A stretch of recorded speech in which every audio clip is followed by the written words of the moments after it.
নীলাঞ্জনা নিজের মা না হতে পারার আক্ষেপটা না মেটাতে পেরে এবার রীতিমতো স্রোতকে নিজের সন্তানকে অ্যাবর্ট করে দেওয়ার জন্য ক্রমশই উচকে যাচ্ছে নীলু। হ্যাঁ বন্ধুরা, তো লাইক দিতে থাকুন।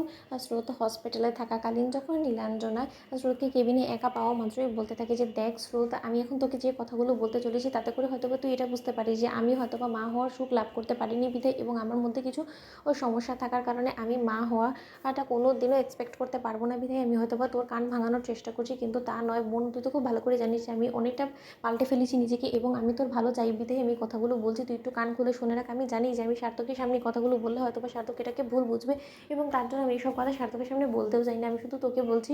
ঠিক সেই মুহূর্তে স্রোত বলতে থাকে যে, দিদিভাই এতটা হেজিটেট করার কী আছে, বা এতটা ফর্মালিটিস বা তুই কেন করছিস আমার সঙ্গে, সেটাকে আমি বুঝতে পারছি না। তোর কী বলার যদি খুলে বল না।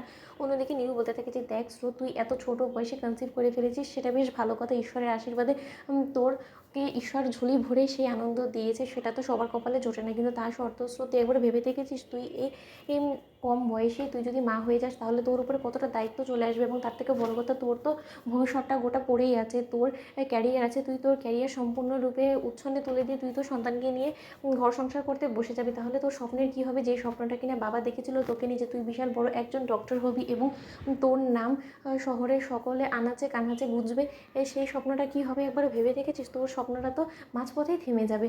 অন্যদিকে স্রোত বলতে থাকে যে, না রে দিদিভাই, সেই সম্পর্কে আমার বিন্দুমাত্র কোনো টেনশন নেই, কারণ সার্থক আছে আমার পাশে, এবং সার্থক এবং আমরা দুজনেই এই দায়িত্বটা ভাগাভাগি করে নিতে পারবো। এই সম্পর্কে সার্থকের সঙ্গে আমার অলরেডি কথা হয়ে গেছে। অন্যদিকে নীলু হাসতে থাকে এবং বলতে থাকে যে, সব পুরুষই এসব কথা বলে, কিন্তু যখন কিনা সামলানোর সময় আসবে না, তখন দেখবি যে সার্থক সম্পূর্ণটা তোর উপরে ভার দিয়ে ওখান থেকে চলে যাবে। তখন তুই কী করবি বলতো? তখন তো তুই নিজের সন্তানকে আর ফেলে রেখে যেতে পারবি না, পাষণ্ড মা হতে পারবি না, পারবি কি?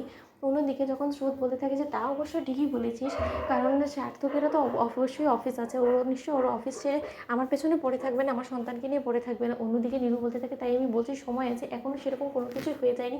তাই আমি তোকে বলছি যে নিজের ভুলটাকে শুধরে নে, না হয় নিজে থেকে তুই এই সন্তানটাকে অ্যাবর্ট করে দে। পরবর্তীতে সার্থক যদি তোকে প্রশ্নও করে যে এই সন্তানটা টিকলো না কেন, তখন বলে দিবি যে নানান জটিলতার কারণে তোর এই সন্তানটাকে তুই টেকাতে পারিস নি। সিম্পল। ঠিক সেই মুহূর্তে স্রোত বলতে থাকে যে, তুই ঠিকই বলেছিস দিদিভাই, আমার স্বপ্নটা মাঝপথেই থমকে যাবে, সেটা আমি কোনো মতেই চাই না, এবং আমরা তো চাইলে পরবর্তীতেও আমরা বেবি প্ল্যান করতে পারবো, কিন্তু এই সময় বেবি প্ল্যান করাটা আসলেও ঠিক হয়নি।